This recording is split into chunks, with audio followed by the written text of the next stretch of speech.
Assalamualaikum warahmatullahi wabarakatuh. Hamidalillah wa musholian ala rasulillah la khawla la quwata illa billah. Pemirsa Pusat Kajian Analisis Data yang senantiasa dirahmati Allah Subhanahu wa taala, bersyukur kehadirat Allah Azza wa Jalla yang telah memberikan karunia kenikmatan kepada kita, berkhusus nikmat iman dan Islam.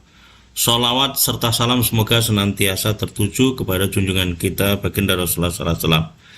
Alhamdulillah, siang hari ini tanggal 15 September 2022 kita berjumpa lagi dalam sebuah kesempatan diskusi perspektif Pusat Kajian Analisis Data Aliansi Tokoh dan Ulama Jawa Timur 12 September 2022 kemarin bersama ratusan tokoh dan ulama di berbagai elemen dari berbagai elemen Jawa Timur bertandang ke Jakarta, salah satunya adalah ke MPR RI. Di antara agenda di MPR RI adalah menyampaikan beberapa pernyataan. Pernyataan diantaranya adalah mendesak agar segera dilaksanakannya sidang istimewa dengan agenda pemakzulan Jokowi. Apa dan bagaimana kita akan mencoba mendiskusikan bersama 3 orang narasumber. Yang pertama adalah Ketua Aliansi Ulama dan Tokoh Jawa Timur, yakni Al-Ustadz Rahmat Mahmudi, MSI. Kemudian yang kedua adalah Abang Profesor Dr. Egi Sujana. Yang ketiga adalah Bang Agung Wisnuwardana. Baik, kita akan coba mendengarkan secara langsung seperti apa sebetulnya pernyataan yang disampaikan oleh Aliansi Tokoh dan Ulama Jawa Timur di MPR RI. Pada teman-teman kami persilakan untuk menayangkan videonya.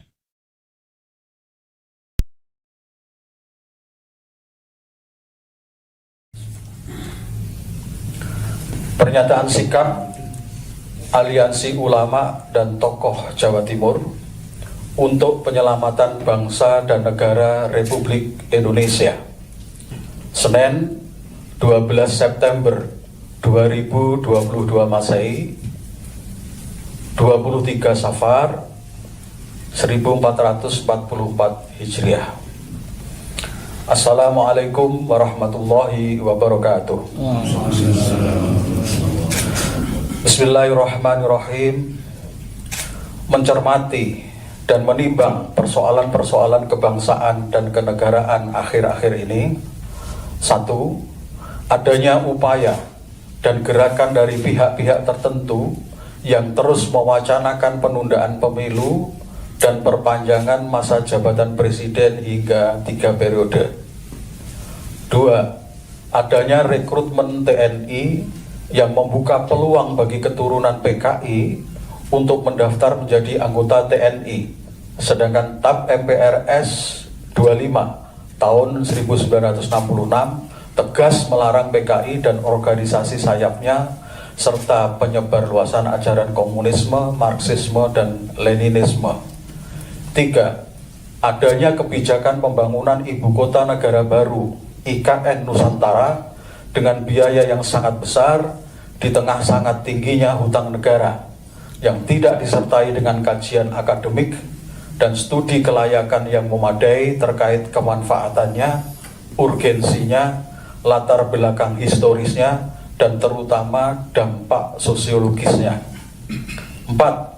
Rencana pemerintah menaikkan harga barang-barang kebutuhan pokok yang penetapan harganya dalam kendali pemerintah seperti BBM, LPG, tarif PPN, tarif dasar listrik, dan lain-lain di tengah himpitan keterpurukan ekonomi rakyat pasca pandemi COVID-19. 5. Menguatnya Islamofobia di tengah masyarakat maupun institusi pemerintah diindikasikan dari hilangnya madrasah dalam undang-undang pendidikan, diperkuatnya kontrol pemerintah terhadap pesantren melalui undang-undang pesantren, kebijakan dan program moderasi beragama yang mengancam kemurnian akidah dan syariat Islam, hilangnya nama tokoh-tokoh besar Islam dalam kamus sejarah Indonesia, propaganda penolakan pengakuan khilafah sebagai bagian dari ajaran Islam, dan stigma teroris, radikalis yang dilekatkan ke agama Islam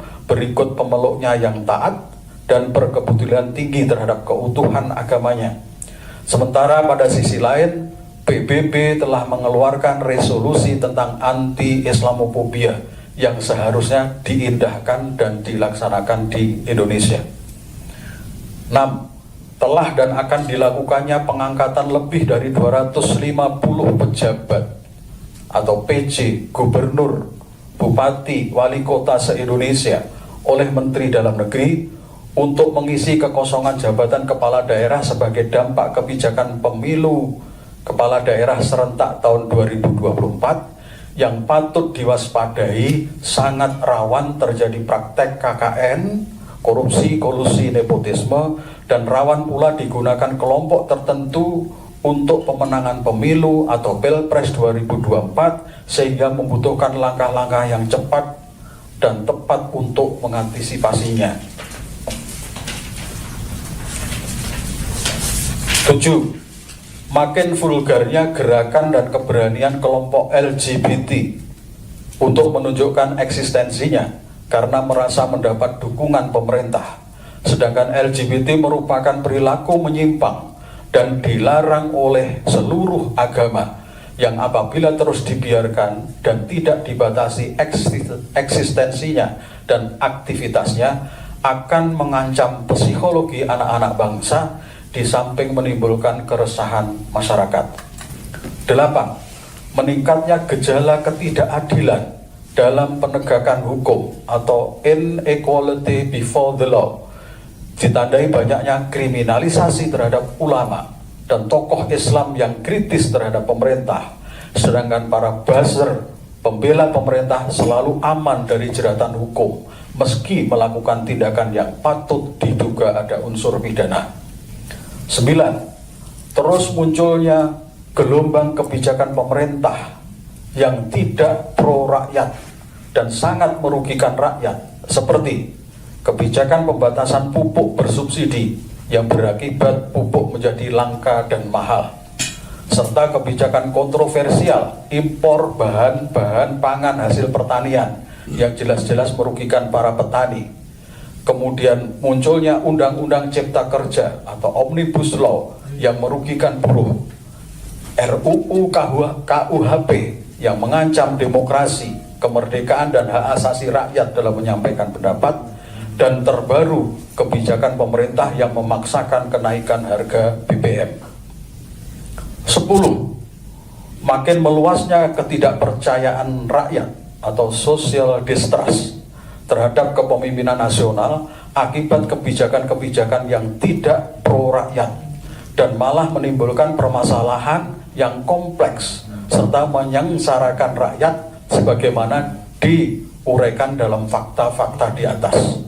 Maka harus diambil keputusan berskala nasional dalam tempo sesingkat-singkatnya guna memecahkan permasalahan nasional yang kompleks dewasa ini dan menyelamatkan kehidupan berbangsa dan bernegara kita.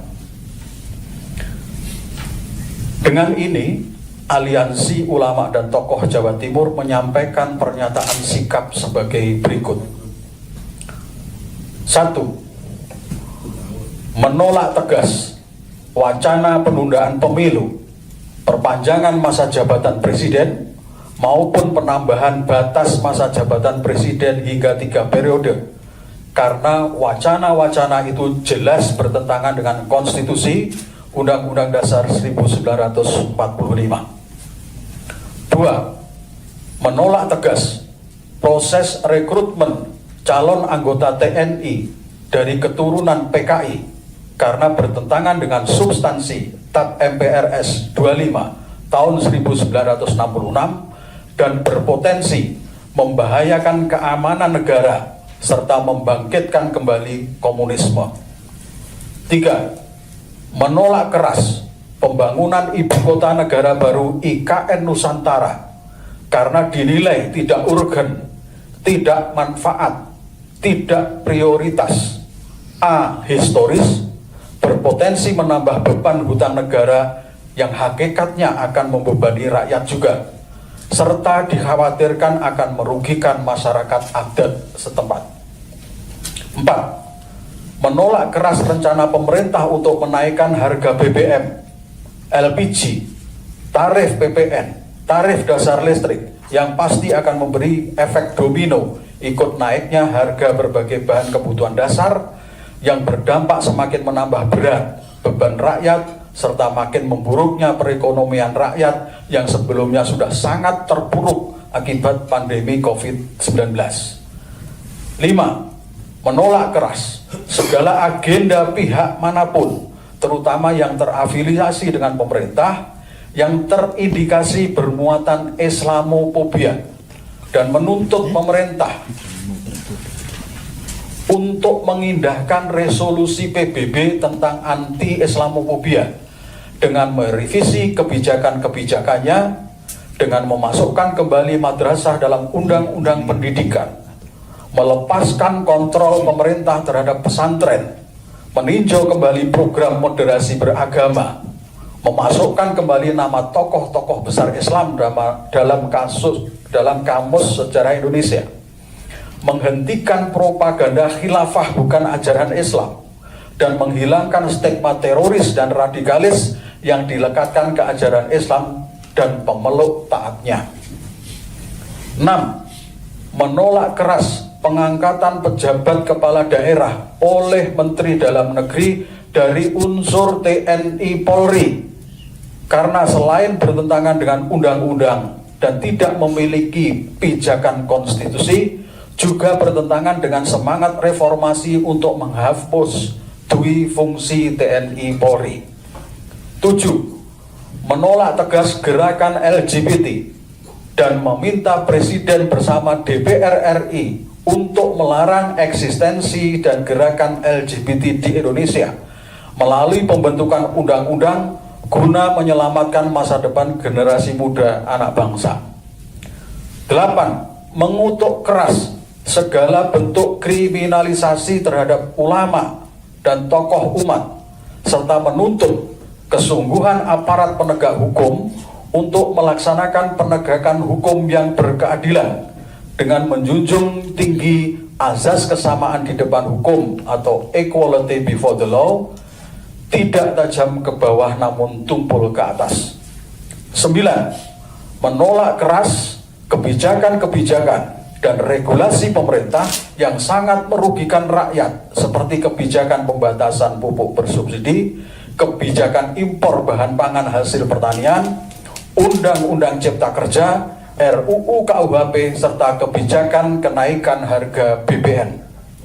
10. Menyatakan mosi tidak percaya kepada Presiden Jokowi dan mendesak MPR RI untuk melaksanakan sidang istimewa dengan agenda pemakzulan Presiden Jokowi atau meminta pertanggungjawaban Presiden terkait kondisi NKRI yang semakin carut-marut dewasa ini.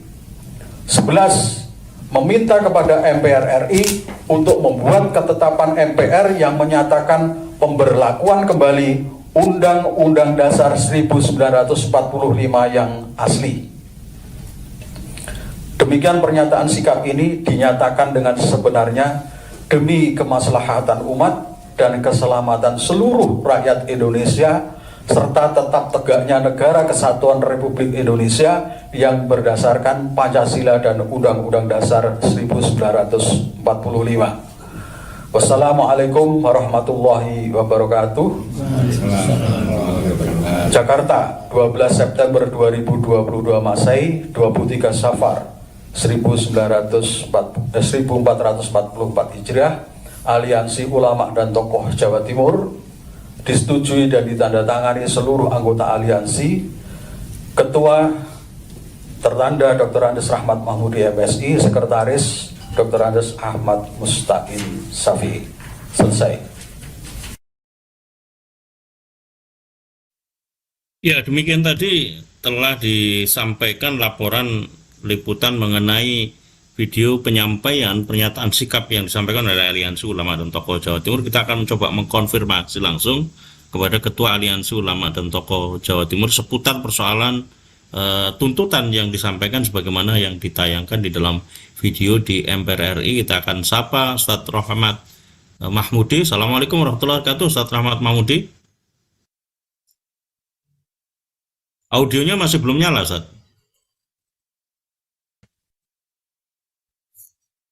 Waalaikumsalam warahmatullahi wabarakatuh. Ya, Ustaz, tadi sudah ditayangkan video tentang pernyataan sikap yang disampaikan oleh Aliansi Ulama dan Tokoh Jawa Timur. Sejauh ini yang terjadi, yang melatar belakangi hingga kemudian ada agenda sampai kepada MPR RI untuk menyampaikan pernyataan yang poinnya adalah segera mendesak untuk segera dilakukannya sidang istimewa yang dilakukan MPR RI untuk pemakzulan Jokowi. Seperti apa latar belakang dinamika sebelumnya dalam bentuk komunikasi atau konsolidasi yang dilakukan di antara para alim ulama dan tokoh Jawa Timur, dan apa langkah-langkah ke depan yang akan dilakukan dalam kaitan untuk memberikan pengawasan terhadap desakan yang dilakukan oleh ulama dan tokoh di bawah Aliansi Ulama Tokoh Jawa Timur, Ustaz Rahmat Mahmudi. Baik, pertama saya sampaikan terima kasih atas kesempatannya untuk memberikan ruang bagi kami menyampaikan tentang hal ini. Kedua kalinya kami sampaikan juga selamat kepada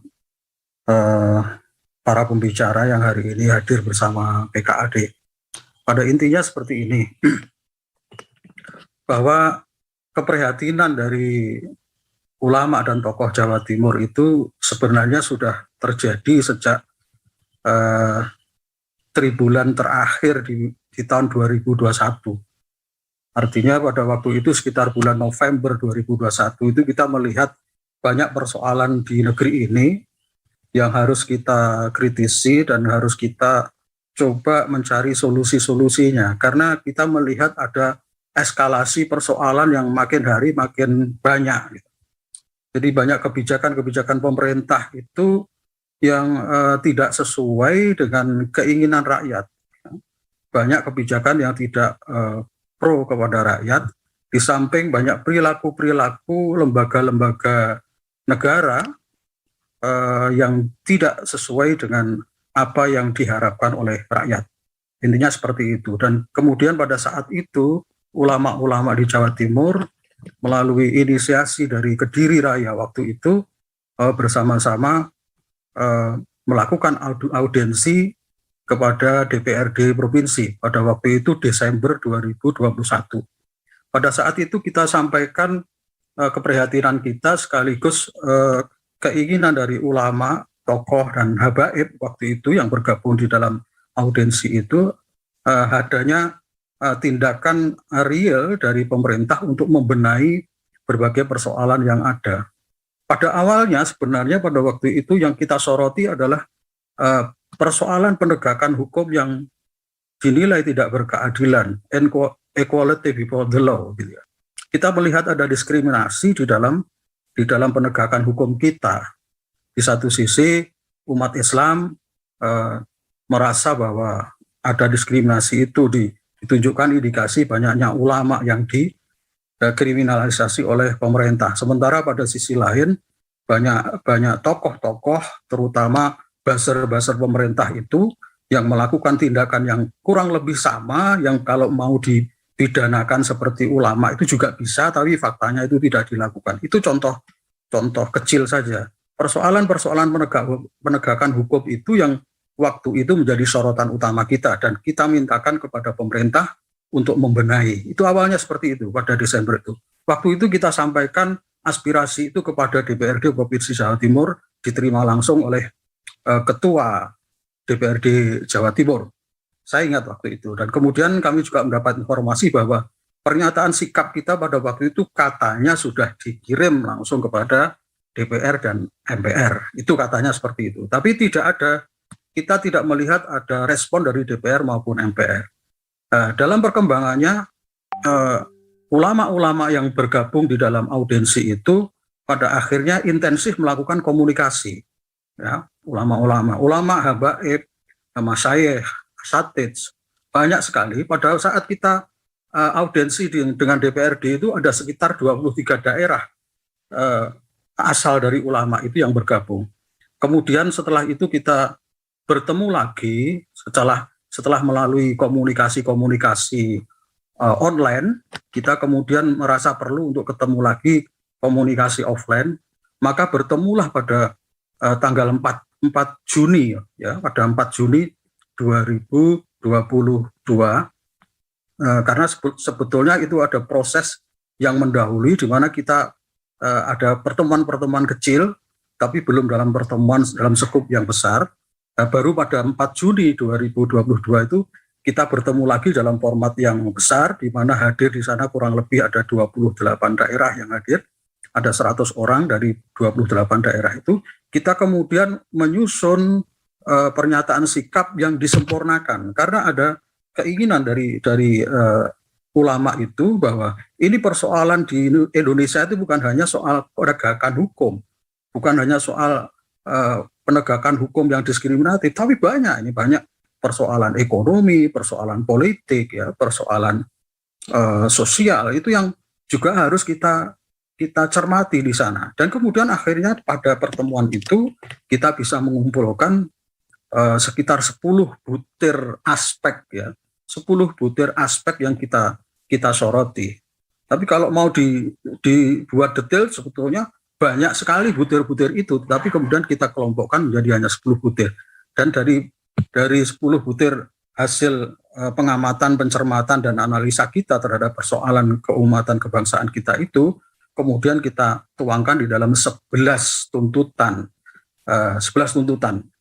Termasuk satu di antaranya tuntutan yang kemudian menjadi perhatian publik karena kita menyinggung tentang pemakzulan Presiden Jokowi. Sebenarnya tentang hal ini, pernyataan sikap aliansi ulama, habaib, dan tokoh Jawa Timur itu sudah kita lakukan pada tanggal 4 Juni 2022. Pada waktu itu di gedung Museum NU Surabaya. Dan kemudian sudah kita viralkan pernyataan sikap yang kita baca bersama pada waktu itu. Nah, pasca itu kita berkirim surat kepada DPR, DPD, dan MPR. Ini juga merupakan mandat dari aliansi agar pernyataan ini tidak hanya melalui pernyataan lisan dan kemudian dipublikasikan, tapi kita harus terus kawal ini supaya ditindaklanjuti oleh lembaga yang memang membidangi.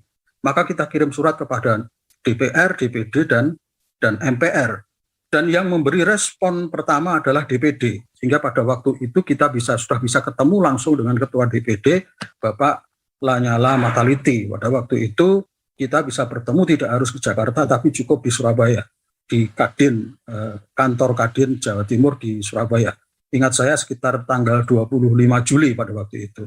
Nah, kemudian kita menunggu kabar dari DPR dan MPR, tidak ada respon gitu. Kemudian pada tanggal 22 Agustus, jadi 2 bulan setelah pernyataan sikap di Surabaya dan 1 bulan setelah kita diterima oleh DPD, itu kita kirim surat lagi ke DPR sama MPR tanggal 22 Agustus gitu, tetapi juga belum ada respon.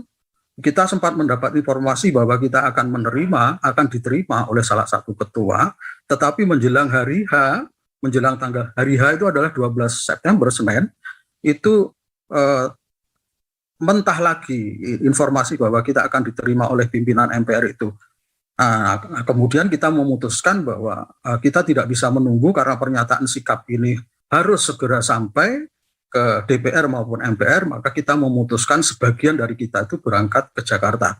Dan terjadilah tanggal 12 September kemarin, hari Senin, kita datang ke sana, meskipun betul kita tidak ada pimpinan MPR maupun pimpinan DPR yang bisa menerima kami, tetapi kami, Kepalang Basah, sudah sampai di sana harus diterimakan. Siapapun yang menerima, yang penting nanti bisa diterimakan atau diserahkan kepada alamat, dalam hal ini ketua MPR maupun ketua DPR. Dan akhirnya kita diterima oleh sekretariat DPR dan sekretariat MPR dalam pertemuan yang terpisah. Nah, yang di video itu adalah pertemuan kita dengan dengan sekretaris dari ketua MPR. Jadi dia sekretaris dari ketua MPR, Pak Bambang Susatyo. Sekretarisnya itu namanya Pak Agus. Kita diterima dengan baik, dimasukkan di dalam ruang rapat ketua MPR. Jadi ruang rapat resmi itu kita dipersilahkan untuk menyampaikan pernyataan sikap itu, baik yang tertulis maupun kemudian kita bacakan secara lisan di hadapan Pak Agus, ya, dengan pesan bahwa ini harus bisa segera disampaikan kepada Ketua MPR. Itu pesan kita pada waktu itu. Saya kira itu dulu. Ya, Ustadz Rahmat Mahmudi, terima kasih Ustadz atas informasi awalnya. Dan akan kita coba eksplor lebih jauh seperti apa langkah ke depan yang akan dilakukan oleh Aliansi Ulama dan Tokoh Jawa Timur. Ditahan dulu Ustadz, kita akan coba beralih ke Bang Agung Wisnuwardana sambil menunggu Bang Eki Sujana. Assalamualaikum warahmatullahi wabarakatuh, Bang Agung Wisnuwardana. Waalaikumsalam warahmatullahi wabarakatuh. Cak selamat dan juga salam takdim buat Ustadz Rahmat. Rahmat Mahmudi. Masya Allah. Harus main-main ini ke Kediri kita ini. Insya Allah. Ya, Bang Agung, kalau kita mencoba mencermati dan tentu mengambil hikmah dari apa yang dilakukan oleh bapak-bapak kita, tokoh-tokoh kita, alim, ulama dan tokoh di bawah Aliansi Ulama dan Tokoh Jawa Timur, sedemikian rupa yang prosesnya panjang yang dilakukan dan ada rencana-rencana ke depan yang akan dilakukan dengan poin-poin yang tadi disampaikan sebagaimana video. Anda melihatnya seperti apa? Ini sebagai bagian dari upaya untuk mengkonsolidasikan berbagai kekuatan dalam kaitan untuk memberikan masukan kepada para pengambil kebijakan untuk sampai kepada satu titik bisa merumuskan satu tawaran solusi yang strategis dan solutif terhadap persoalan yang mendera bangsa dan negara ini. Bang Agung Wisnuwardana. Ya, selamat, terima kasih sekali lagi salam takdim buat Ustadz Rahmat, Mahmudi dan juga Ustadz yang lain yang tergabung di Aliansi Ulama dan Tokoh Jawa Timur. Masya Allah, ketika saya mendapat video itu, hati ini rasanya bergetar karena kita merindukan ulama-ulama, tokoh-tokoh umat yang berani bicara demikian. Karena di tengah kondisi carut-marut negeri ini, rakyat itu didesain demikian rupa untuk bungkam, untuk diam, dan tidak berani mengungkapkan pandangan. Dan saya pikir pandangan-pandangan yang disampaikan Aliansi Ulama dan Tokoh Jawa Timur ini merupakan sebuah hak konstitusional dari anak negeri ini. Nggak bisa kemudian disebut makar, disebut hal-hal yang menciderai bangsa dan negara ini. Ini adalah sebuah ungkapan hati rakyat sebenarnya. Kalau bahasa pergerakannya ini adalah ungkapan dari amanat penderitaan rakyat. Gitu. Saya pikir konsideran-konsideran pernyataannya yang ada 10 poin tadi itu, saya tercatat betul bahwa memang ini persoalan yang begitu mengemuka di negeri ini. Dari mulai awal wacana penundaan pemilu, perpanjangan jabatan 3 periode, ini kan juga kuat penuh rekayasa dari banyak kalangan yang ingin mempertahankan kekuasaan. Dan diduga juga ada kekuatan oligarki yang ada di balik itu. Termasuk juga kita berbicara tentang IKN, sebagai konsideran pernyataan Ustadz Mahmudi dan Ustadz yang sangat jelas memberikan gambaran kepada kita semua persoalan tentang IKN itu, dan yang berbicara banyak para ahli, para aktivis ya, termasuk juga masyarakat adat yang ada di Kalimantan Timur yang di sekitar wilayah rencana IKN itu juga sudah sangat clear menyampaikan. Termasuk juga tadi tentang BBM, kenaikan BBM ini kan sudah menjadi isu lama, kita sudah dengar, makanya saya juga sangat appreciate betul terkait pada kalangan ulama ini yang menyampaikan di November 2021 ya. Jadi ini ungkapan luar biasa karena memang tanda-tanda akan naiknya BBM, TDL dan juga gas LPG melon itu sudah terasa sejak dari awal. Dan ini betul-betul clear sekali itu. Dan ini kan kalau mau dirunut ini terkait dengan liberalisasi energi di negeri ini. Dan ini kalau sudah masuk ke liberalisasi energi kan persoalan yang bukan kaleng-kaleng lagi. Ini persoalan yang masuk ke ranah sistemik yang ada di negeri ini. Terkait dengan kebijakan Islamofobia ini sangat clear. Dengan bahasa saya itu Indonesia mau diarahkan menuju sekuler radikal. Yai. Jadi saya menganggap Indonesia itu akan diarahkan menuju sekuler radikal. dari konteks madrasah tadi, kemudian hanya selanya cingkrang dan jenggot, kemudian pengen pakai jilbab di sekolah ya, peraturan sekolah pakai jilbab, itu pun dinilai sebagai peraturan yang radikal, berbau sara, luar biasa ini ya. Termasuk bagaimana kriminalisasi ajaran Islam khilafah itu begitu sangat kerasa di berbagai tempat itu. LGBT saya pikir juga clear sekali ini, terang-terangan menurut saya hari ini ya. Dan negeri ini seperti tidak mampu melawan itu dengan alasan tidak ada undang-undang yang bisa menjerat itu dan ini. Ya untuk kepentingan menelikung kalangan-kalangan yang anti atau yang oposisi terhadap pemerintah saja bisa dibuat perpu misalnya ya. Untuk ormas-ormas yang dianggap oleh kalangan penguasa itu sebagai ormas yang berbahaya, tanda petik bisa mengeluarkan perpu. Kenapa untuk urusan LGBT nggak bisa mengeluarkan perpu? Kan sebuah aneh. Padahal ini sudah menjadi kegalauan seluruh anak negeri ini, seluruh rakyat negeri ini, termasuk orang tua. Saya nggak membayangkan benar LGBT ini. Di daerah saya saja, menurut info sudah 3.000-an orang. Kampung kecil gitu ya. Gejala ketidakadilan juga clear. Undang-undang Cipta Kerja panjang lebar kali tinggi saya pikir, dan juga tak bergeming itu pemerintah itu terus melanjutkan walaupun dengan seluruh kelemahannya, seluruh protes yang ada tidak dihiraukan sama sekali. Ya social distrust akhirnya memang muncul di tengah-tengah kita. Sehingga apa yang disampaikan Ustadz Rahmat Mahmudi dan aliansi ulama tokoh Jawa Timur itu adalah apa-apa yang memang betul-betul menjadi masalah di tengah masyarakat. Betul-betul yang dirasakan sebagai bagian dari penderitaan rakyat. Apalagi konteks BBM sekarang, Tat. Ini ngeri sekali. Kenaikan harga BBM ini betul-betul ibarat rakyat Indonesia itu jatuh tertimpa tangga. Dan ini benar-benar dibiarkan begitu saja gitu. Sehingga wajar kalau muncul kekecewaan publik. Dan saya pikir kekecewaan publik ini sudah diwakili dengan munculnya aliansi ulama dalam Jawa Timur. Dan ini menurut saya harus disuarakan terus siapapun, apalagi kalangan ulama. Karena kalangan ulama ini, Yai, menurut pandangan saya punya pengaruh besar, baik untuk kalangan elit maupun kalangan grassroots. Sehingga saya berharap sekali memang ke depan bahwa ulama, habaib, tokoh dimanapun, tidak di Jawa Timur menurut saya, Jawa Barat, Kalimantan, ya, Jawa Tengah itu harus bersuara lantang terkait dengan persoalan kebangsaan ini gitu. Dan tidak perlu khawatir, ini adalah sesuatu bagian kalau dalam pandangan Islam kan muhasabah lil hukam, menasihati penguasa. Dan saya pikir cara menasihatinya juga sangat elegan, tidak melakukan kekerasan, tidak melakukan sesuatu tindakan yang kriminal, tidak bakar ban, tapi dengan ungkapan-ungkapan yang sopan tetapi menusuk menurut saya ini ya. Sopan tapi menusuk.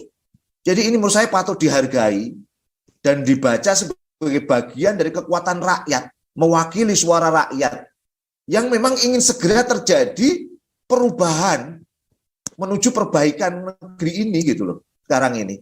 Dan ini kan sebenarnya udah kerasa di mana-mana. Kalau kita ngomong sama teman-teman kita yang berprofesi hari ini sebagai ojek online misalnya ya, kalau kita naik terus ngobrol dengan mereka, mereka kasihan sekali. Sudahlah muatannya hari-hari berkurang, ditambah lagi harga BBM naik, kan luar biasa itu. Sehingga ini persoalan sudah luar biasa mengena pada, boleh saya kata, tidak hanya elit. Hari ini sudah rakyat menengah ke bawah dan wilayah perut yang kemudian dipersoalkan hari ini oleh rakyat yang memang akhirnya terpengaruh oleh kenaikan harga-harga gitu. Dan secara logis masuk akal membiarkan kekuasaan di bawah kondisi ini ya berlama-lama hanya akan menyebabkan keterpurukan negara ini. Sehingga logika penyelamatan negeri itu menjadi logika yang masuk akal saya juga, Ustaz. Dan ini menurut saya masuk akal kita itu membawa agar negeri ini memang harus segera diselamatkan, ya. Nah, dan mungkin dalam pandangan para ulama, habaib dan tokoh Jawa Timur ini, logika penyelamatan yang dipandang mendesak itu pemakzulan Jokowi sebagai presiden. Karena asumsinya ikan busuk mulai dari kepalanya kan gitu dianggapnya ya. Jadi ikan itu busuk dari kepalanya. Ketika kepalanya busuk ya logika ke bawahnya juga ada persoalan. Gitu.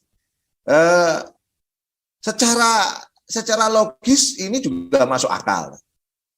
Nah, sekarang yang paling penting untuk kita mendiskusikan ke depan adalah bahwa persoalan negeri ini seperti yang tadi diungkapkan Ustadz Rahmat Mahmudi dan teman-teman ulama dan habaib dan tokoh Jawa Timur, ini kan sebenarnya persoalan lama. Persoalan yang sudah seperti kalau saya boleh katakan benang kusut. Benang kusut. Kalau dalam bahasa teori perubahan namanya lingkaran setan. Diselesaikan ujungnya, pangkalnya masalah. Diselesaikan pangkalnya, ujungnya bermasalah. Nah, ada hal-hal yang mungkin menurut saya harus mulai kita perhatikan langkah-langkah strategis terkait dengan masalah ini. Paling tidak, ada sebuah buku yang menurut saya cukup menarik untuk membaca persoalan. Persoalan ini adalah ketika membahas tentang apakah kita akan menuju pada reformasi atau revolusi. Semuanya akan kembali pada logika kita menganalisis masalah. Masalah di kita itu masalah apa? Itu yang sangat penting untuk kita baca. Dalam teori perubahan sosial itu ada yang disebut dengan social systemic problem dengan individual personal problem. Ada problem social systemic, ada persoalan atau problem yang individual personal. Nah, ini yang menjadi titik penting untuk kita baca bersama menurut saya. Untuk membaca persoalan ini sangat sederhana sekali. Ketika kita berada di Indonesia dengan jumlah 270 juta jiwa, kalau persoalan itu hanya segelintir kalangan, hanya terjadi pada spot-spot wilayah tertentu, hanya terjadi pada kalangan-kalangan tertentu yang jumlahnya sangat sedikit, dan itu masih covered area untuk diselesaikan oleh negara, maka persoalan itu adalah persoalan personal. Istilahnya dia persoalan pencilan. Tetapi yang kedua, ada disebut persoalan yang disebut dengan problem social systemic. Problem social systemic itu problem yang cara membacanya sederhana, jumlahnya banyak dan meluas sebarannya. Jumlahnya banyak dan meluas sebarannya telah masuk dalam konteks sistemik yang tadi saya katakan sebagai benang kusut lingkaran setan tidak bisa diselesaikan. Sederhana ketika kita membaca hari ini kebuka ya Kiai tentang kasus Sambo di dunia kepolisian. Hari-hari ini kan sebenarnya orang selalu berbicara rahasia umum terkait dengan rekrutmen anggota polisi misalnya. Apakah di situ tidak ada masalah, pendidikannya, terus kemudian jenjang karirnya, mungkin geng-geng yang ada di dalamnya, terus kemudian logika 303 yang saat ini nggak pernah ada pembuktian apakah benar atau salah, tapi masyarakat merasa ini rahasia umum yang sebenarnya terjadi. Kita bisa membayangkan ada persoalan yang begitu rupa sistemik, sehingga ada orang yang sampai mengusulkan, ini nggak usah ada kepolisian tingkat pusat, nggak usah ada kepolisian tingkat provinsi, cukup hanya di Dati 2. Begitu problemnya. Saya masih mengingat reformasi 98 juga. Bagaimana orang menata tentang kusutnya korupsi, kolusi, dan nepotisme di masa Soeharto. Problem itu begitu sistemik. Pada waktu itu teman-teman kita berpikir bahwa penyelesaian yang harus dilakukan adalah dari yang tadinya sentralisasi harus diganti menjadi desentralisasi.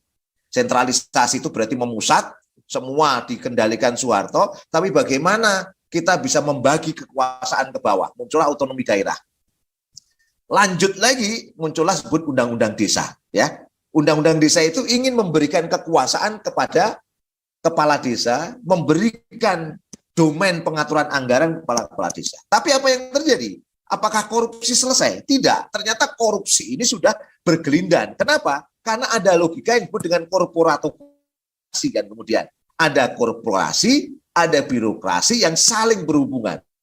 Dan inilah yang menyebabkan gelindan masalah pada election kita, pada proses-proses pemilihan umum yang ada di negeri kita ini.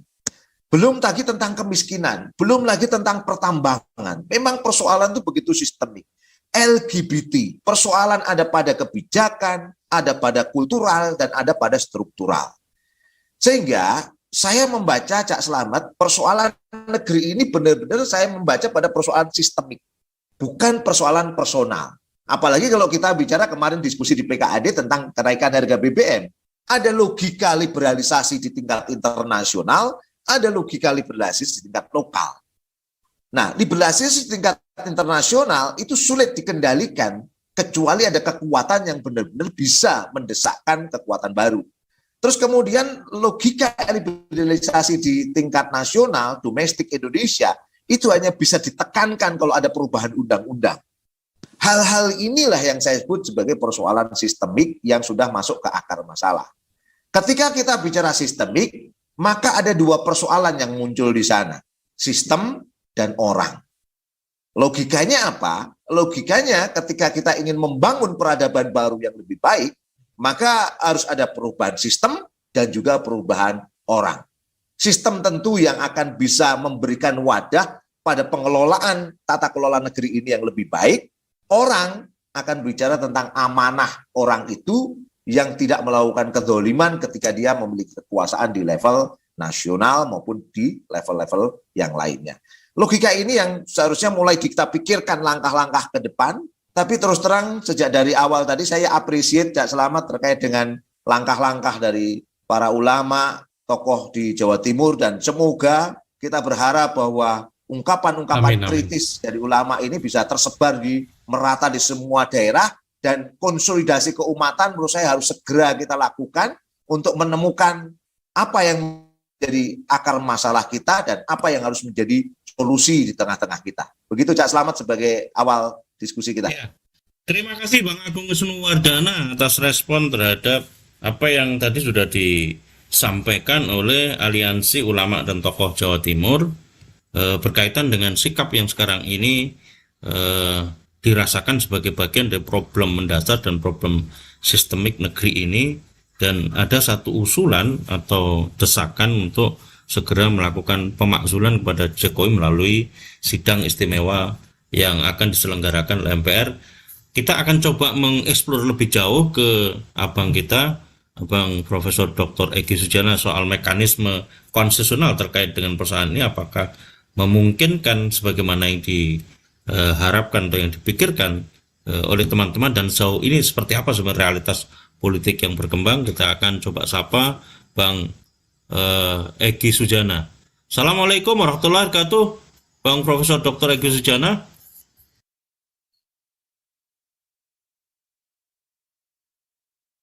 Assalamualaikum Bang Egy Sujana.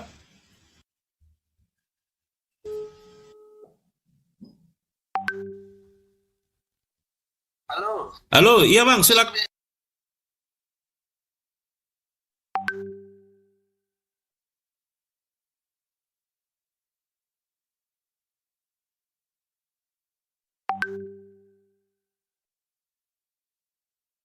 Ya, nampaknya beliau ini agak susah cara membuka video dan audionya. Silakan Bang, dibuka Bang audionya Bang. Audio dan videonya Bang. Tinggal menombol saja Bang.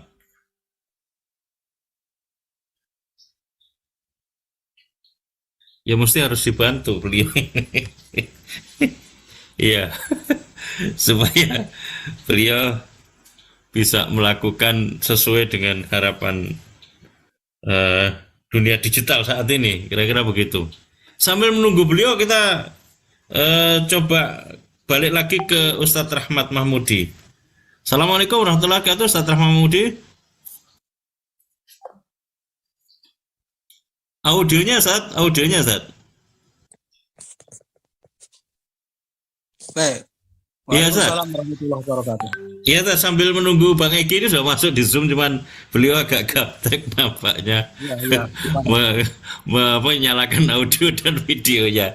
Ustadz, langkah-langkah apa ke depan ini yang akan dilakukan, serta ini kan suasananya kalau saya lihat mahasiswa sekarang bergerak dan memenuhi berbagai tempat untuk memprotes kebijakan kenaikan BBM. Bahkan kemarin juga sudah ada wacana pembicaraan kesepakatan antara Ketua Banggar dengan Menkeu soal TDL, rencana penghapusan subsidi, penghapusan daya listrik bersubsidi 450 volt ampere. Sejauh ini seperti apa antum mencoba mencermati dan merasakan apa yang menjadi dinamika di luar dan langkah-langkah ke depan untuk mengawal apa yang sudah menjadi pernyataan sikap dari Aliansi Ulama dan tokoh Jawa Timur saat ke depan?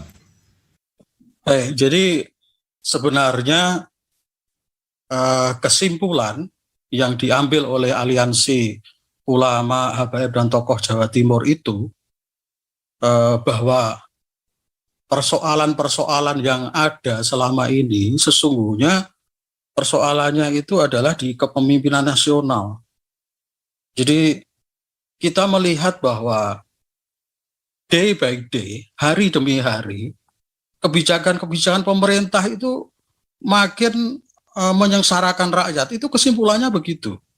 Bagaimana tidak? Ya, tadi sudah diuraikan di dalam pernyataan sikap itu ya. Kami berproses sejak November 2021. Pada waktu itu kami tidak atau belum menyantumkan tentang keinginan kami untuk pemakzulan. Tetapi dalam perjalanannya November, Desember, Januari, Februari, kita melihat kebijakan-kebijakan itu muncul sedemikian rupa, makin membuat rakyat itu terbojok, makin otoriter pemerintah itu. Kebijakan-kebijakan itu tidak pro rakyat, itu makin kita lihat seperti itu. Sehingga kemudian kita tidak percaya. Ini kalau dia dibiarkan terus memimpin sampai dengan tahun 2024, kita tidak tahu apa yang akan dilakukan oleh rezim ini besok, bulan depan, bulan berikutnya, apalagi yang akan dia buat kebijakan itu. Jangan-jangan nanti makin rusak kita ini. Nah, kalau kemudian sekarang terjadi atau kemarin 2 minggu yang lalu misalnya, pemerintah nekat menaikkan harga BBM, itu sudah kita antisipasi sejak lama. Kita sudah khawatir itu akan dilakukan. Faktanya ya, terjadilah itu. Kemudian RUU KUHP, ini makanan apa lagi? Dulu nggak ada itu, tiba-tiba muncul. Ya. Dan kemudian sekarang ada wacana 450 volt dihapus. Ini yang kita khawatirkan. Jadi hari demi hari, bukan kebijakan pemerintah itu makin menyejukkan rakyat, makin menyenangkan rakyat, makin mensejahterakan rakyat, tapi yang terjadi adalah sebaliknya. Saya tidak tahu jalan pikiran pemerintah itu seperti apa. Kok begitu? Seharusnya seorang pemimpin itu bagaimana membuat ayem, membuat masyarakat kecil itu gumuyu, girang gumuyu. Bukan membuat masyarakat itu tiap hari nangis sampai keluar darah seperti ini. Itu harusnya kan begitu. Makanya kalau kemudian sekarang akan muncul lagi kebijakan listrik 450 volt itu akan dihapus, itu kan nanti akhirnya harus naik. Ketika masyarakat kecil yang butuhnya cukup 450 dipaksa ke arah 900, berarti tarif listriknya kan juga akan naik. Ini sama saja kan menekan kepada rakyat lagi, gitu loh. Jadi sudahlah, kalau pemerintah memang tidak sanggup lagi menyejahterakan rakyat, tidak sanggup lagi membuat kebijakan-kebijakan yang membuat rakyat itu senang, girang gumuyu, tentram, damai, maka menurut saya ya, sudahlah, lempar handuk aja, kibarkan bendera putih. Kalau itu tidak dilakukan, maka melalui MPR, DPR yang kami kemarin sudah sampaikan tuh, ayo MPR, DPR, jangan diam saja, kan kamu itu wakil-wakil rakyat, kamu harusnya bisa memahami perasaan rakyat sekarang ini seperti apa gitu. Maka ketika pemerintah banyak membuat kebijakan-kebijakan yang tidak pro rakyat, harusnya DPR dan MPR itu segera nyempret gitu loh. Peluit itu harusnya kamu harus kayaknya belum masuk. Gitu saya kira. Ya, terima kasih Ustaz Rahmat Mahmudi, ini beliau sudah masuk ini. Ya, Silakan Bang Egy Sujana, monitor Bang. Mana caranya? Assalamualaikum. Halo, Bang Egy, monitor Bang. warahmatullahi wabarakatuh. Halo. Iya Bang. Abang. Sudah Bang. Bang. Kok gambarnya nggak keluar situ? Kok gambar selamat? Iya Bang. Abang, saya ingin tanyakan sesuatu ke Abang. Iya. Abang, Iya. ya, jadi Bang, apa yang didesak oleh aliansi itu adalah bagaimana segera ada sidang istimewa MPR RI untuk satu agenda utama, pemakzulan Jokowi. Sejauh ini kalau Abang melihat secara konstitusi seperti apa mekanisme ini dan secara realitas politik, kalau kita memahami keadaan sekarang, apakah ini sudah cukup kondusif dengan realitas politik yang sekarang ini ada, Bang? Silakan Bang, diberikan perspektifnya, Bang. Ya, yang pertama, kalau konteks pemakzulan itu pendekatannya harus ilmu hukum, bukan pendekatan narasi yang lain. Nah, menurut ilmu hukum, pasal 7A Undang-Undang Dasar 45, Presiden dapat dimakzulkan asalkan ada hal-hal yang dimaksud di situ berbuat korupsi, melanggar undang-undang, dan melakukan perbuatan tercela. Nah, itu konstruknya itu dulu. Nah, kemudian kita lihat ukurannya Undang-Undang Dasar 45 alinea keempat mengenai tugas pokok Presiden. Bahwa Presiden itu mempunyai tugas pokok 4. 1, menjaga tumpah darah seluruh rakyat Indonesia. 2, mensejahterakan umum seluruh rakyat Indonesia. 3, mencerdaskan kehidupan bangsa. 4, ikut aktif dalam perdamaian dunia.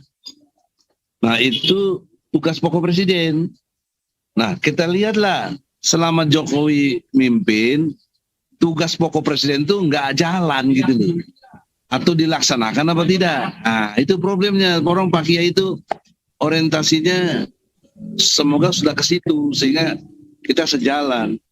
Nah, pandangan saya secara ilmu hukum, Presiden banyak bertentangan dengan tugas pokoknya. Menjaga tumpah darah. Waktu pemilu aja, sebelum pemilu pencoblosan sudah 800 orang mati itu. KPPS itu. Waktu pemilunya sudah jalan, curang, 9 orang mati demo di Bawaslu. Dan seterusnya banyak ditangkepin orang. Nah, sampai sekarang seperti saya aja masih TSK. Masih digantung. Bagaimana begini menegakkan hukum coba? Itu kan tidak menjalankan fungsi menjaga tumpah darah. Ya. Boro-boro tumpah darah, hak hukum saya aja nggak dijaga. Saya bikin partai karena sudah ditarget nggak bakal bisa masuk, dibantai terus. Nah, itu contoh. Yang kedua, mensejahterakan umum. Bagaimana mau mensejahterakan umum? Utang melulu, banyak utangnya sampai 17.000 triliun, coba bayangkan. Gabungan utang swasta, BUMN, dan pemerintah itu sendiri. 17.000 triliun pengamat menghitungnya. Kemudian ada pasal 34 Undang-Undang Dasar 45 mengatakan dengan jelas fakir miskin anak terlantar dipelihara oleh negara. Nah, kalau dipelihara oleh negara itu harusnya negara dalam hal ini pemerintah memikirkan segala kebutuhan hidup fakir miskin. Nggak boleh dengan seenaknya naikin BBM. Bagaimana hajat hidup orang banyak orang miskin tadi? Minyak goreng susah, BBM naik. Ini menurut perspektif agama, ini kena surat Al-Ma'ud gitu loh.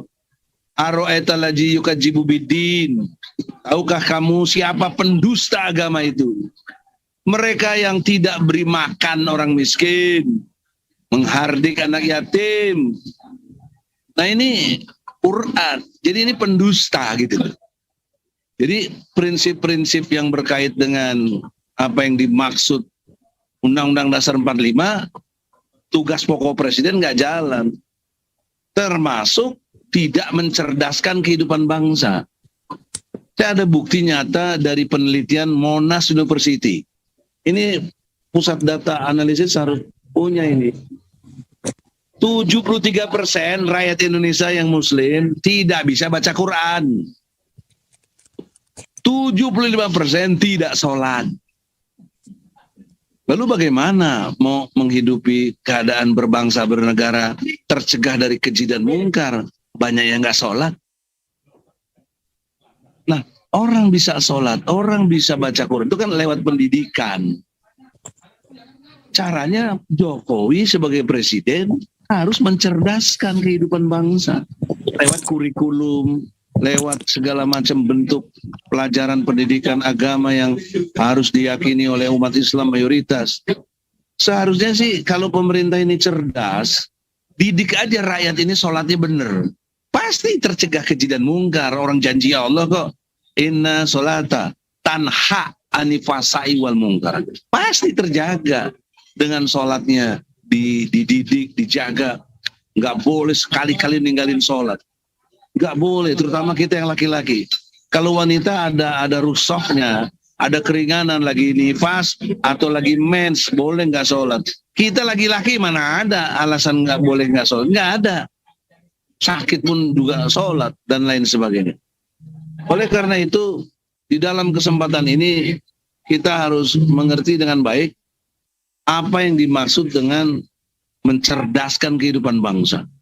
Akibatnya fatal kayak begini. Kurikulum pendidikan nggak pernah berubah dalam arti kebaikan untuk menuju Indonesia yang beriman dan bertakwa. Apa buktinya? SD, SMP, SMA, universitas itu di bawah Departemen Pendidikan Nasional. Urusannya duniawi. Sebelah sini Ibtidaiyah, Sanawiyah, Aliyah, IAIN, sekarang UIN di bawah Kementerian Agama. Jurusannya akhirat. Ini kan memisahkan dunia dan akhiratnya itu. Ini sekuler. Apalagi sekarang menterinya si Nadiem itu justru menjauhkan agama dari pelajaran agama yang harus diajarkan. Menteri agamanya juga begitu. Menyamakan azan dengan seperti gonggongan anjing. Ini bagaimana begitu? Jadi semua lini dari sudut ini, apalagi tadi ikut serta perdamaian dunia, boro-boro ikut serta. Anda asal tahu, lihat catatan. Anda baca koran Tempo atau majalah Tempo itu 8 kali sidang umum PBB di New York tidak hadir Jokowi. 8 kali. Jadi gimana mau ikut melaksanakan Undang-Undang Dasar 45? Kok DPR cicing wae, kok DPR tidak menegur? Itulah, tahun lalu sudah saya gugat ke Pengadilan Negeri Jakarta Pusat. Saya gugat Jokowi itu karena melanggar hukum. Tapi saya dikalahkan lagi, alasan pengadilan tidak berwenang. Bagaimana tidak berwenang? Orang kita jalannya lewat pengadilan dibilang nggak berwenang. Ini bagaimana otaknya kita ini? Ya? Kalau nggak berwenang lewat mana? Maka ini cara dari Allah, ini sinyal ya. Caranya adalah dimakzulkan. Itu udah benar dari Kiai-Kiai Jawa Timur. Harapan saya Kiai-Kiai Jawa Barat, Kiai-Kiai Jawa Tengah, Kiai-Kiai lain seluruh Indonesia tergerak hatinya. Dan itu dalilnya ada. Surat Al-Anfal ayat 65. Kobarkanlah semangat perang. Itu perintah Allah kepada Nabi. Baca tuh Al-Anfal 65. Nah kalau kalian nggak pernah tergerak juga, apalagi yang punya masa cicing wae, ya sudahlah. Kalian nanti kena Masya Allah lah. Saya kira itu aja udah pantas. Saya dukung berat ulama. Jadi kalau ulama itu perlu lawyer, saya lawyernya. Para ulama. Ada Juju, ada Beri, ada Eka, ada semua lawyer yang TPUA, tim pembela ulama dan aktivis, siap bantu ulama Jawa Timur. Maju terus. Dia jangan banyak omong aja. Kerjalah, kerja. Makzulkan. Sudah, capek kita. Assalamualaikum. Bagus, salah Bang. Satu lagi Bang. Apa itu? Bang, ya, Bang, kalau melihat real politik sekarang, mahasiswa sudah bergerak sekarang untuk isu-isu yang kenaikan BBM, dan nampaknya kegelisahan itu sudah membuncah berbagai banyak kalangan. Secara real politik, sudahkah cukup untuk memenuhi keinginan dorongan untuk melakukan pemakzulan ini, Bang? Dan apakah ini sebuah langkah yang dalam kerangka konstitusional begitu, Bang? Ya, saya sudah terangkan tadi bahwa yang berkait dengan tugas pokok presiden. Tugas pokok presiden ada 4 tadi sudah saya terangkan. Dan semuanya dilanggar, semuanya nggak dijalankan. Itu poin penting dari pasal 7A. Jokowi telah melanggar hukum. Jadi sudah harus dimakjulkan. Jadi ini konstitusional. Siapa yang bilang nggak konstitusional? Konstitusional. Ya. Yang kedua, kalaupun sudah diberikan seperti ini nggak juga, ya, maka MPR DPR harusnya proaktif, ya. Atau kalau DPR nggak bergerak, ya Jokowinya tahu diri dengan cara mengundurkan diri, gitu loh. Nah, sebrengsek-brengseknya Soeharto dulu, dia sangat tahu diri, dia mengundurkan diri, bukan dijatuhin mahasiswa, mengundurkan diri Soeharto itu 98 bulan Mei. Ya, jadi dengan dia mengundurkan diri, selesailah persoalan untuk kepemimpinan itu. Dan TNI dan Polri tidak bergerak untuk menghabisi demonstran-demonstran. Nah, sekarang dia belum menyatakan diri mengundurkan diri.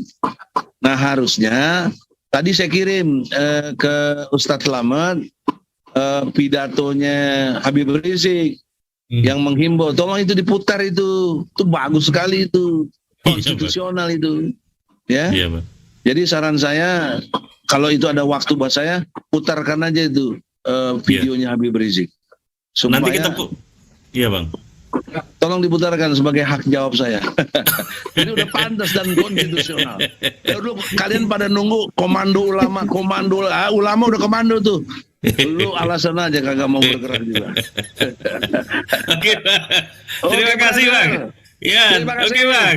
Terima kasih, Bang. Barakallahu. Waalaikumsalam warahmatullahi wabarakatuh. Ya, kita balik ke Bang Agung Wisnuwardana. Ya. Assalamualaikum, Bang Agung Wisnuwardana. Assalamualaikum warahmatullahi wabarakatuh. Ya, tuntutan desakan itu merupakan bentuk ekspresi dari aspirasi terhadap persoalan yang berkembang. Saya kira itu wajar. Dan mestinya itu digayung bersambut dengan kemauan politik para pengambil kebijakan yang dalam hal ini tentu adalah Presiden Jokowi untuk benar-benar jernih dan sesadar-sadarnya memahami peta persoalan yang Anda menyebutnya ini vicious circle.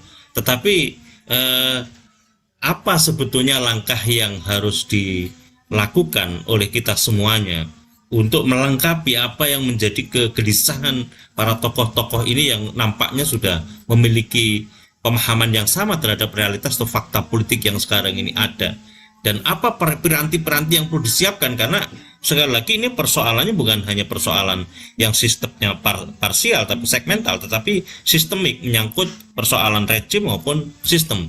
Kalau kita mencoba melihatnya dalam perspektif Islam misalnya, sebagai sebuah basis pijakan kita, sebuah bangsa mayoritas Muslim terbesar di dunia, Bang Agung Wisnuwardana.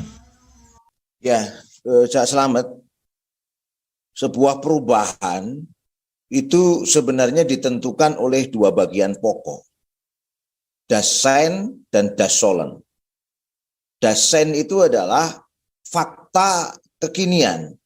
Bagaimana kita bisa membaca dan merasakan, memikirkan juga merasakan apa yang sebenarnya menjadi fakta kerusakan yang sekarang ini ada. Dan kita harus bisa sampai pada titik bahwa fakta kerusakan itu nyata dan sistemik. Itu poin pertama. Kemudian persyaratan yang kedua, Dasollen. Dasollen itu adalah kerangka ideal apa yang akan kita gunakan untuk menyelesaikan masalah kerusakan tadi itu. 2 itu harus dibaca menjadi sebuah bagian bersama dalam sebuah teori perubahan. Nah, fakta kerusakan atau yang disebut tadi sebagai Dasein itu kan sekarang ini yang coba diungkapkan oleh kalangan ulama dan juga kalangan mahasiswa, juga kalangan aktivis. Dan kita berharap bahwa fakta kerusakan itu betul-betul sampai pada titik masyarakat menyatakan bahwa ini persoalan sistemik betul gitu. Sistemik. Kalau bahasa saya circle tadi itu, persoalan lingkaran setan yang ujung pangkalnya itu seperti nggak ketemu, sehingga memang harus ada solusi yang betul-betul mendasar. Nah, kemudian dasolennya itu kita mau siapkan apa gitu. Saya membaca kerangka ini, kerangka kerusakan ini, Cak Selamat, itu sampai pada konteks ideologi menurut saya hari ini. Karena kita percaya bahwa hari ini yang sebenarnya sedang diberlakukan di negeri ini adalah ideologi kapitalisme liberal. Dan itulah yang menyebabkan problem sistemik itu terjadi di semua hal. Mau bicara LGBT karena ada paham liberal di situ. Mau bicara tentang masalah harga BBM naik, ada persoalan pasar komoditas berjangka yang pernah kita obrolkan. Itu liberalisme. Kalau kita mau bicara tentang election yang sekarang ini ada, munculnya korporatokrasi yang akhirnya melahirkan logika oligarki, itu juga muncul dari perspektif ideologi kapitalisme liberal. Kalau kita ngomongin IKN berulang kali, teman-teman kadang-kadang tidak masuk ke situ. Saya tidak ingin melihat IKN dalam perspektif banyak itu tidak urgent, itu tidak tidak disetujui banyak orang, banyak protes gitu ya. Terus kemudian tidak menampung aspirasi banyak orang, bukan. Tapi ini betul-betul teori teori pembangunan yang hadir dalam konteks kekinian. Itulah yang disebut dengan public-private partnership. Bagaimana urusan publik itu diserahkan kepada swasta. Dan itu yang sedang berlangsung di seluruh dunia, bukan hanya di Indonesia. Vietnam sedang melakukan public-private partnership. Kemudian di Malaysia sedang melakukan public-private partnership untuk semua aspek kehidupan, tidak hanya IKN.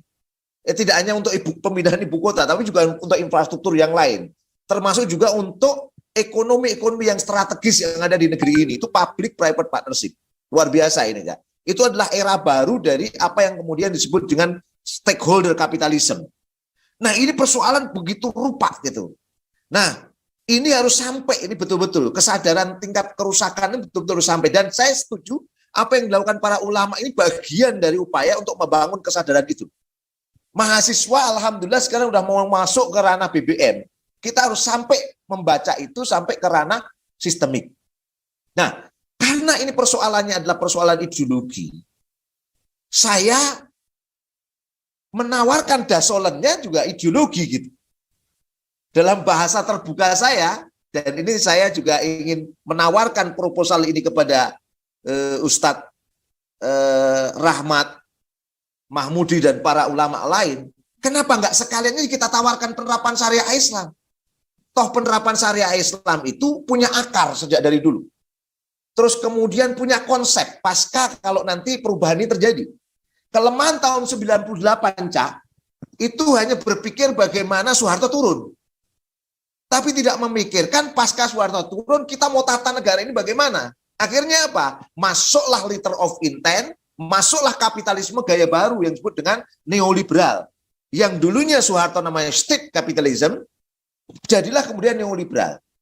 Peluang itu akan bisa terjadi lagi karena hari ini, Cak, saya terbuka harus kita membacanya sampai geopolitik dunia. Menurut saya hari ini, Indo-Pasifik itu sedang jadi perhatian Amerika Serikat. Politik luar negeri Amerika hari ini berpindah ke Indo-Pasifik, termasuk di Indonesia. Pertarungan dengan Cina lawan Amerika itu sudah naik di permukaan dan saya yakin dia akan masuk dalam election negeri ini tahun 2024. Nah, kalau ini terjadi sementara umat Islam tidak memiliki konsep penawaran gitu ya, apa yang terjadi nanti peluang masuknya Amerika gaya baru atau Cina gaya baru itu sangat mungkin. Perubahan orang itu akan memunculkan persoalan baru ketika tidak ada satu hal sistemik yang kita tawarkan. Sehingga pada kesempatan kali ini, Cak, logika asas perubahan Dasein tadi sudah kita clearkan. Saya menawarkan satu pola bahwa Dasein ini adalah persoalan sistemik kapitalisme liberal, seluruh aspek kehidupan. Tadi sudah saya sampaikan. Terus dasolennya apa? Dasolennya ini saya menawarkan, ayo kita bicara aja langsung syariah Islam yang kita tawarkan. Kita sampaikan secara konstitusional, kita sampaikan kepada semua pihak, tentu dengan pendekatan-pendekatan yang kuat, dengan pendekatan-pendekatan yang berani.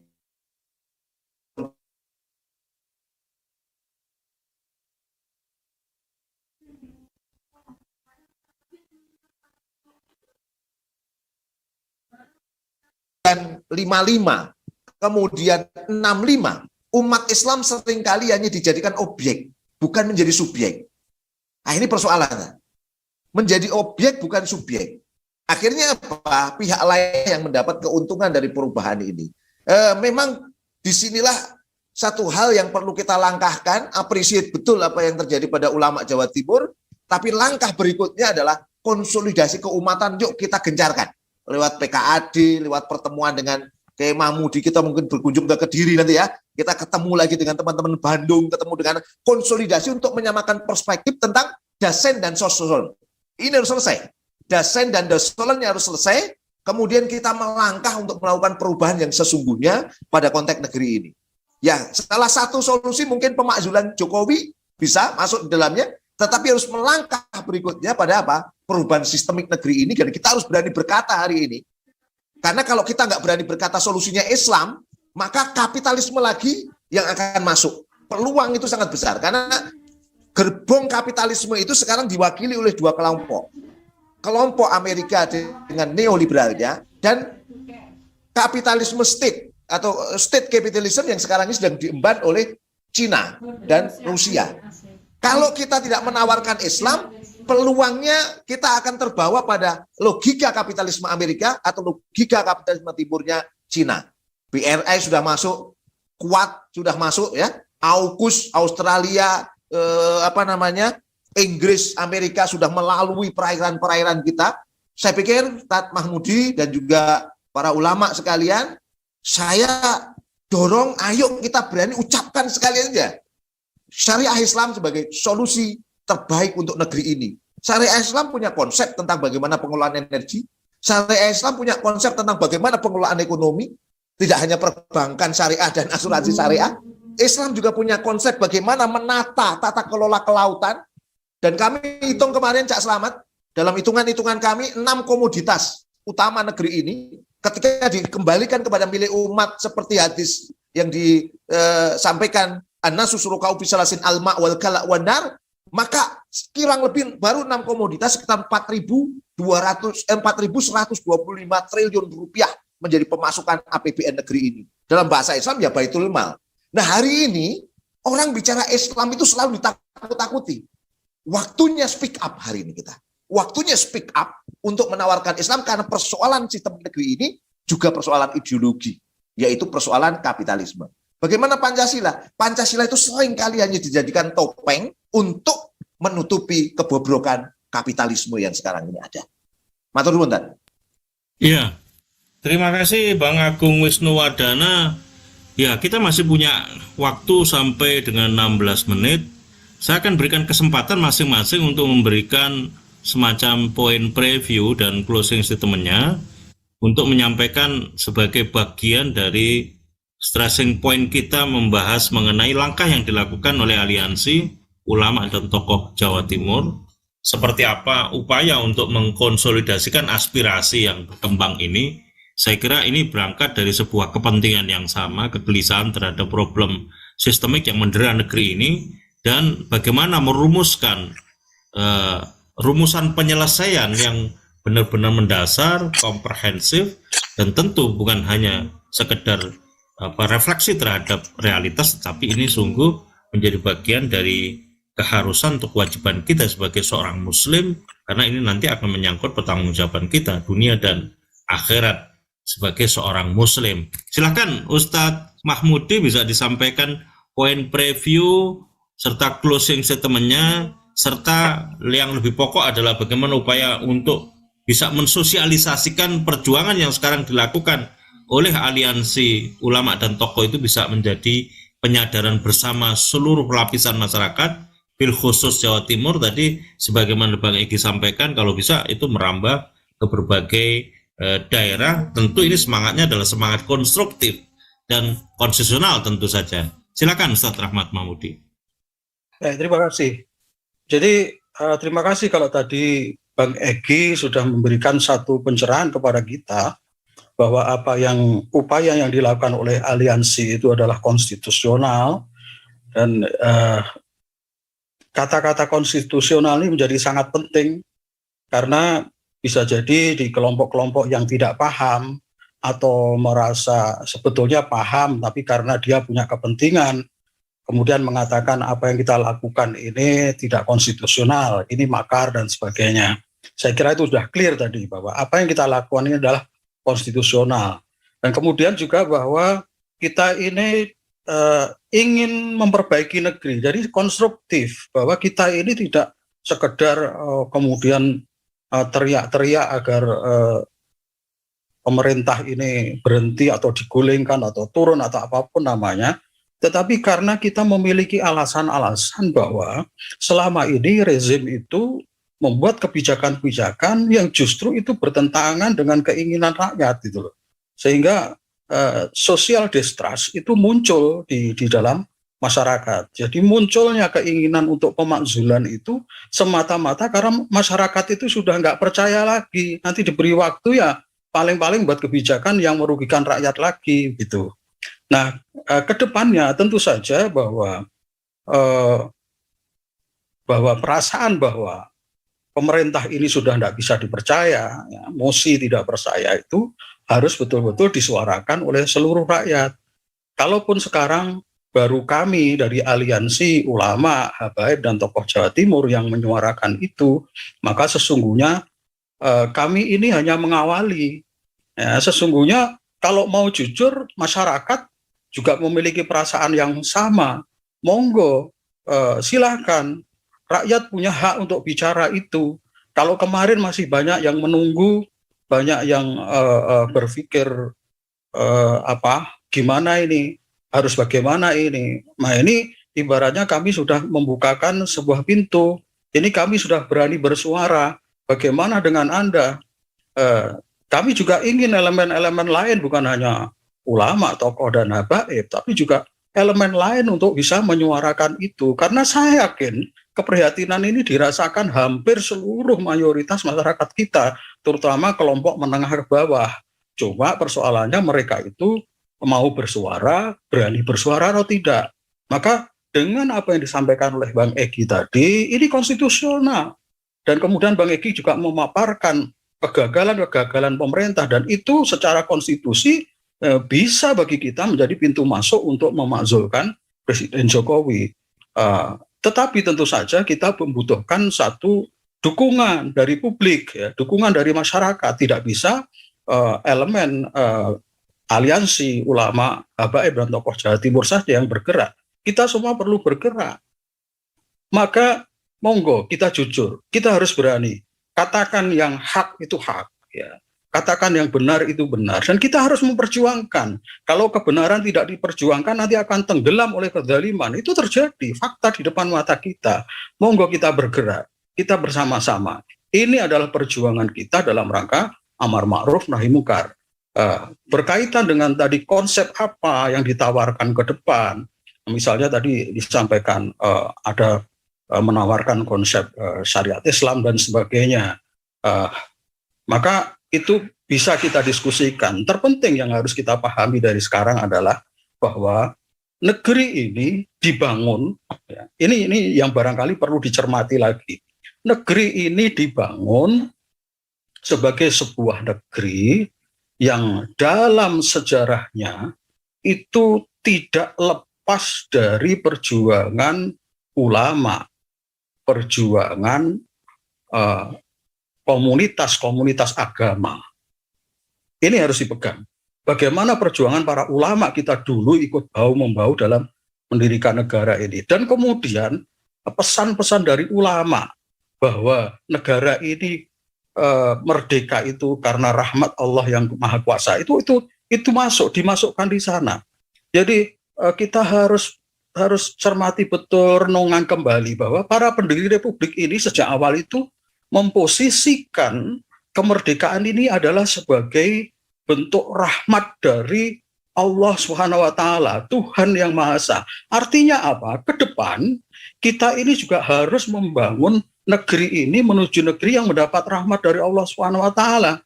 Jangan sampai kemudian ini dibangun malah menimbulkan murka dari Allah Subhanahu wa taala. Lalu bagaimana bisa melakukan itu? Maka sudah dengan sendirinya bahwa dalam membangun negeri ini tidak boleh dipisahkan dari syariat agama. Itu pasti wajib. Dan kalau di Indonesia ini karena mayoritas Islam, maka syariat Islam itu harus menjadi pedoman yang tidak boleh tidak harus ikut mewarnai perjalanan sejarah kebangsaan kita. Itu fakta sejarah yang tidak bisa dipisah dari perjalanan sejarah kebangsaan kita itu. Memang mungkin akan menjadi problem misalnya kalau kemudian Indonesia diubah menjadi negara agama atau negara Islam. Itu mungkin masih akan menjadi persoalan. Mungkin ya, saya tidak mengatakan itu satu kepastian, tetapi sekurang-kurangnya negeri ini jangan kemudian diarahkan menjadi sekuler. Ya, Pancasila menempatkan ketuhanan yang Maha Esa itu bukan tanpa makna. Ketuhanan yang Maha Esa ditaruh nomor 1 itu adalah untuk menunjukkan bahwa yang memayungi 4 sila yang lain itu adalah di bawah payung dari ketuhanan yang Maha Esa. Artinya kita tidak bisa menafikan, kita tidak bisa kemudian menolak agama itu dalam kehidupan berbangsa dan bernegara kita. Bagaimana mungkin kita mengatakan ketuhanan yang Maha Esa sebagai sila ke-1, tetapi kemudian syariat agama Islam di Indonesia kemudian dipinggirkan, tidak diberlakukan. Itu berarti sama seperti apa yang dikatakan tadi, Pancasila itu hanya menjadi jargon aja, hanya menjadi topeng aja, tapi faktanya tidak dilaksanakan.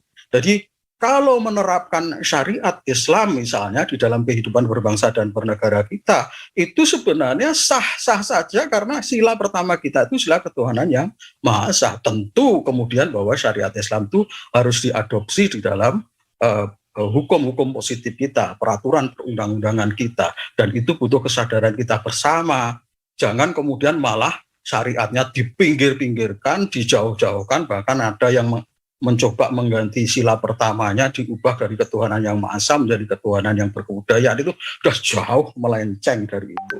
Jadi intinya seperti itu. Monggo, situasi seperti sekarang kita sudah melihat bahwa negeri ini harus diselamatkan. Ya, rakyat sudah banyak jadi korban. Negeri ini harus diselamatkan. Karena kita melihat bahwa persoalan-persoalan kebangsaan ini kebanyakan muncul dari kebijakan-kebijakan pemerintah yang tidak pro rakyat, yang menyengsarakan rakyat, maka pemerintah yang ada sekarang agar tidak makin menyengsarakan rakyat harus segera dimakzulkan. Itu adalah rekomendasi dari Aliansi Ulama Habaib dan Tokoh Jawa Timur, dan semoga ini direspon oleh seluruh bangsa, seluruh masyarakat di seluruh pelosok Indonesia. Terima kasih. Assalamualaikum warahmatullahi wabarakatuh. Waalaikumsalam warahmatullahi wabarakatuh. Lebih elegan dan gentle kalau mau mengundurkan diri, kira-kira begitu. Silakan Bang Agung Wisnu. Iya Ustaz. Ya, biar tidak menimbulkan kontraksi sosial, kira-kira begitu. Silakan. Ya. Mungkin Pak Jokowi perlu meniru kelegowoan Pak Harto. Pak Harto pada waktu itu bukan tidak punya kekuatan untuk melawan. Dia masih kuat pada waktu itu, tetapi beliau legowo karena melihat bahwa situasi sudah tidak mendukung lagi, tidak kondusif. Kalaupun ngotot nanti akan terjadi peperangan saudara, maka mundur. Mundur pada waktu itu juga begitu. Ketika dalam tekanan sesungguhnya para pendukungnya itu nunggu komando dari Gus Dur. Kalau kemudian Gus Dur mengatakan lawan, ya bentrok, tapi akhirnya mundur juga. Nah, Pak Jokowi mungkin merasa sekarang ini punya pendukung, sehingga apa itu aliansi mungkin bisa berkata begitu. Tetapi cobalah untuk legowo, introspeksi. Kalau tidak ingin terjadi konflik, apalagi kemudian berhadapan antar rakyat itu sendiri. Monggo legowo lebih bagus mundur seperti Ya, ini. terima kasih Ustaz. Terima kasih. Monggo Bang Agung Sundardana. Baik, Cak Selamat. Suara-suara kritis, speak up terhadap kondisi fakta yang rusak harus terus disuarakan. Karena ini adalah bagian dari membangun kesadaran. Dan kita perlu mencatat bahwa hari ini secara ekstensifikasi dan intensifikasi, saya ulang ya, secara ekstensifikasi dan intensifikasi, hampir tak ada lagi wilayah di muka bumi ini yang tidak terintegrasi dalam sistem kapitalisme liberal. Semua terintegrasi, sehingga fakta kerusakan itu sudah terjadi di hampir semua tempat, termasuk di negeri ini. Jika sebelumnya negara-negara bangsa, termasuk di Indonesia ini, pemimpinnya, peranannya itu hanyalah sebagai fasilitator dan garantor dari kapital domestik melalui perlindungan atas pasar domestik dan ekspansinya ke pasar internasional, maka hari ini epos kapitalisme liberal itu telah menempatkan peran negara bangsa itu sebagai pelayan, fasilitator dari ekspansi kapitalisme itu. Sehingga mohon maaf dengan semaaf-maafnya, dan saya harus ngomong jujur, bahwa kepemimpinan negeri ini hanya menjadi garantor dan fasilitator dari pertarungan kapitalisme global sejak zaman dulu dan sampai sekarang. Dalam sebuah buku yang berjudul Theory of Global Capitalism Production, itu diungkapkan. Dalam buku itu, logika oligarki itu ada namanya oligarki transnasional. Atau dalam bahasa lain polikarki namanya ya. Apa yang disebut dengan transnasional oligarki ini? Jaringan yang terbentuk dari negara bangsa itu terintegrasi secara eksternal dan tertransformasi bersama dengan ekonomi supranasional ini dalam forum-forum politik, baik forum-forum ekonomi yang IMF, Bank Dunia, WTO, bank-bank regional dan sebagainya, itu mulai harus kita pikirkan dengan nyata. Oleh karena itu, dalam alam kapitalisme liberal hari ini, pengambilan kebijakan di tingkat nasional atau lokal dipercaya tidak lagi bergantung pada kondisi lokal saja, tapi juga bergantung pada faktor-faktor internasional. Oleh karena itu, saya betul-betul menyarankan betul ke depan, kenapa solusi kepemimpinan, Kiai, dalam bahasa tadi ikan itu rusak dari kepalanya, dan itulah kepemimpinan. Kepemimpinan itu ada dua, yaitu orangnya dan sistemnya. Masyarakat Indonesia sejak zaman dulu berpikir untuk perubahan orang, tapi tidak serius untuk perubahan sistem. Hari ini menurut saya momentum luar biasa, kita harus berubah orang dan juga harus berubah sistem. Dan suara perubahan sistem itu pun harus lebih kuat lagi. Angkanya Kiai, di sini ada studi Adam Przeworski namanya dalam bukunya Sustainable Democracy tahun 99. Itu gini. Kontrol terhadap dominasi politik itu dilakukan melalui birokrasi oligarki namanya. Birokrasi oligarki. Di mana birokrasi oligarki itu menjadikan partai sekadar mesin pendulang suara pemilih dan konstituennya. Selebihnya nanti yang menguasai adalah oligarki. Ini yang ditulis dalam bukunya Sustainable Democracy tahun 99. Artinya begini, kita memang berharap sekarang ini Jokowi salah satunya mau makzul dan mengundurkan diri. Pertanyaannya, partai-partai yang ada di sekitar dia mau enggak untuk itu? Inilah persoalan hari ini yang terjadi karena partai itu sekarang sudah sekadar mesin pendulang suara, setelah suaranya dapat diserahkan kepada oligarki. Inilah yang kemudian disebut dengan korporatokrasi. Demikian sistemiknya problem negeri ini, sehingga mohon maaf Kiai, saya betul-betul mendorong suara syariah Islam ini harus kita suarakan lebih lantang lagi, agar nanti kita berharap bahwa semoga saja Pak Jokowi mau mengundurkan diri, dan umat Islam bersepakat bersama, misalnya nanti dipimpin oleh Habib Rizik Syihab, ya, sebagai imam besar umat Islam, untuk siap menerapkan syariat Islam secara kafah, dan kita menyelesaikan tidak sekedar dalam negeri, karena ada persoalan transnasional oligarki ada di hadapan kita. Semoga ke depan semangat kita dua, ganti rezim, ganti sistem. Rezimnya makzulkan, sistemnya makzulkan. Nah, itu kira-kira pandangan berpikir saya. Wallahu a'lam bishawab. Ya, terima kasih jazakallahu khairan kepada Bang Agung Wisnuwardana, jazakallahu khairan kepada Ustadz Rahmat Mamuti. Saya sampaikan juga jazakallahu khairan kepada Bang Profesor Dr. Egy Sujana yang tadi sudah mendahului untuk pamit bersama kita di forum ini yang mulia ini. Semoga apa yang kita lakukan ini semuanya dicatat oleh Allah sebagai amalan makbulan dan sebagai simpul untuk melakukan konsolidasi di antara berbagai elemen agar lebih mengkristal lagi menjadi satu kekuatan. Saya kira kesadaran ini yang harus kita butuhkan, kesadaran akan fakta, kesadaran akan solusi terhadap fakta persoalan yang sekarang ini kita hadapi. Dan kita meyakini sebenarnya bahwa sesungguhnya Islam itu adalah nilai-nilai yang sejak dulu diturunkan oleh para pendahulu kita, yang menginspirasi bagaimana pembebasan atas perjuangan penjajahan, yang mengisi kemerdekaan hingga kemudian sampai sekarang pun Islam masih eksis, tinggal mau atau tidak diterapkan secara menyeluruh sebagai sebuah nilai bernegara, di level komunitas maupun di level individu. Saya sampaikan bila itu hidayah, dan saya sampaikan jazakallahu khairan kepada Bang Refli Harun yang sudah merilai acara kita dengan ribuan viewer. Semoga ini menjadi spektrum yang penyadaran yang lebih luas. Saya sampaikan secara khusus kepada Ustadz Rahman Mamuti dan teman-teman aliansi ulama dan tokoh Jawa Timur yang selalu tidak pernah jeda menginspirasi. Semoga terus keep semangat, terus bisa bergerak bersama para ulama dan tokoh yang lain di seluruh penjuru tanah air. Bila itu Assalamualaikum